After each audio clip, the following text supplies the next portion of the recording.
Welcome in Eve Education School. Like and subscribe.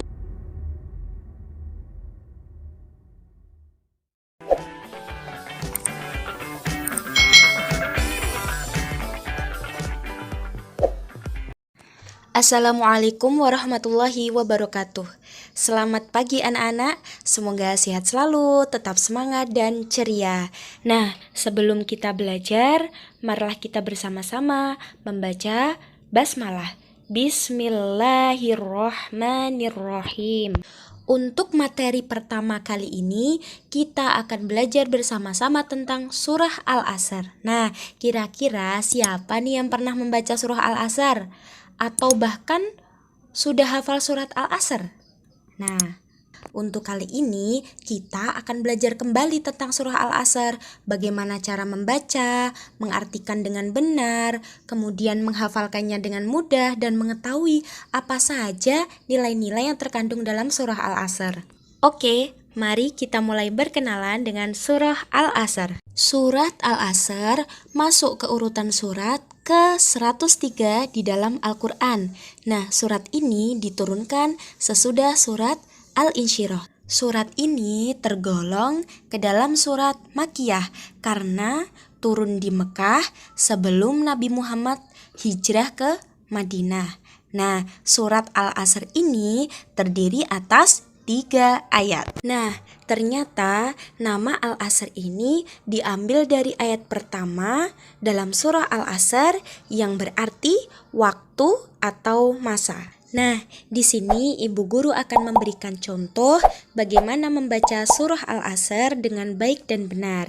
Mohon disimak baik-baik ya anak-anak. A'udzu billahi minasy syaithanir rajim. Bismillahirrahmanirrahim.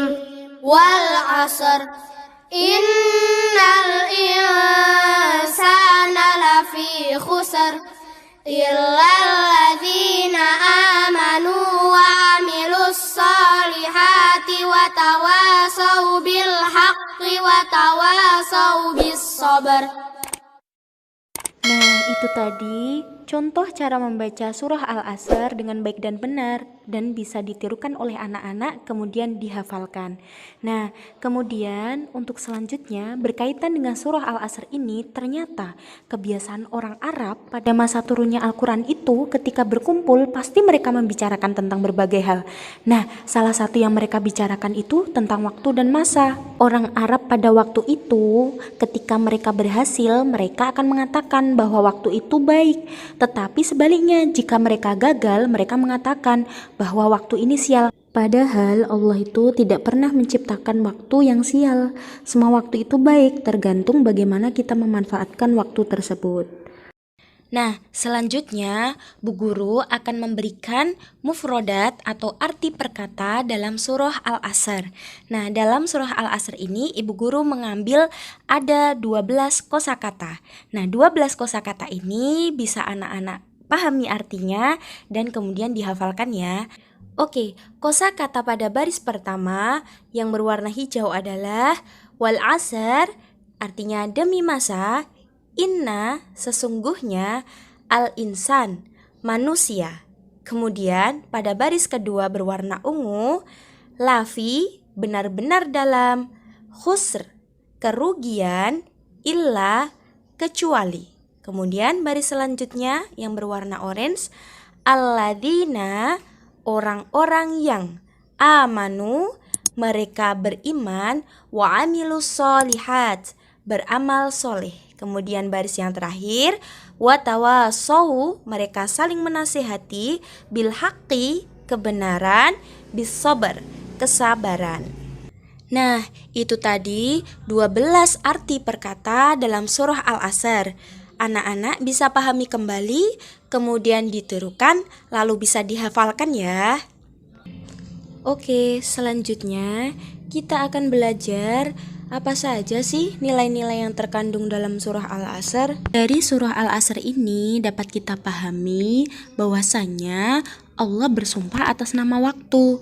Itu berarti waktu sangat penting buat kehidupan kita karena kita tidak bisa lepas dari yang namanya waktu. Waktu dari pagi hingga malam, di sana kita akan selalu melakukan aktivitas sehari-hari. Maka dari itu manusia pasti menggunakan waktunya. Maka Islam sangat menganjurkan manusia untuk memanfaatkan waktunya dengan sebaik-baiknya agar tidak termasuk orang yang merugi. Ternyata anak-anak, ada loh manusia yang merugi ketika di dunia. Siapa itu? Manusia yang tidak bisa memanfaatkan waktunya dengan baik, justru mengisi waktunya hanya untuk hal yang sia-sia. Oke, di sini ada 4 gambar. Nah, anak-anak bisa melihat kemudian memahami kira-kira apa ya yang sedang mereka lakukan. Nah, untuk gambar yang pertama itu terlihat ada seorang anak yang sedang pegang handphone. Sepertinya dia asik sekali main handphone. Kemudian gambar yang kedua, gambar apa itu? Ada anak-anak yang sedang belajar mengaji. Kemudian yang gambar ketiga, ada anak yang sedang belajar kelompok. Nah, gambar yang terakhir itu ada 2 orang anak yang sedang asyik bermain PS atau PlayStation, bermain game. Nah, dari gambar tadi kira-kira anak bisa memilih ya, mana gambar yang anak-anaknya itu bisa memanfaatkan waktunya dengan baik. Kira-kira gambar yang mana? Betul sekali, gambar anak yang sedang belajar mengaji bersama dan sedang belajar kelompok. Nah, mereka bisa memanfaatkan waktunya dengan baik dan tidak menyia-nyiakan waktunya untuk bermain game. Nah, ternyata dalam surah Al-Asr Allah sudah berikan tips atau kiat-kiat agar manusia itu tidak menjadi manusia yang merugi. Nah, ada 3 syarat nih yang harus dipenuhi oleh manusia. Yang pertama, manusia itu harus beriman kepada Allah, yakin bahwa segala perilaku kita di dunia itu pasti akan dipertanggungjawabkan di akhirat kelak. Kemudian yang kedua, kita harus perbanyak amal soleh, perbanyak amal kebaikan, membantu orang lain. Nah, tips yang terakhir adalah menasihati dalam kebaikan kesabaran. Bagaimana kita bisa mengajak teman-teman kita ketika sudah masuk waktu sholat, kita mengajak sholat.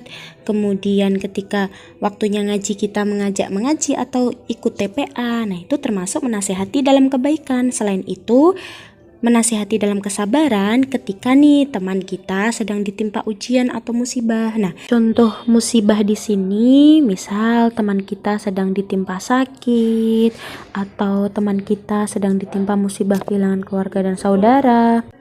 Nah, maka kita sebagai teman yang baik atau sesama saudara muslim, kita punya kewajiban untuk mendoakan dan menguatkan teman-teman kita untuk bisa bersabar dalam menghadapi setiap musibah yang datang. Nah, kalau ketiga tips yang Allah berikan dalam surah Al-Asr tadi kita lakukan, pasti kita tidak termasuk manusia yang merugi baik di dunia maupun di akhirat. Oke, mungkin cukup sampai di sini materi yang Ibu sampaikan. Semoga materi yang Ibu sampaikan bisa bermanfaat buat anak-anak dan yang paling penting berusaha untuk diamalkan dalam kehidupan sehari-hari ya. Semoga kita semua tidak termasuk manusia yang merugi nanti. Amin. Oke, terima kasih anak-anak atas perhatiannya. Walaupun di tengah pandemi tetap harus semangat belajar walaupun di rumah. Terima kasih. Wassalamualaikum warahmatullahi wabarakatuh.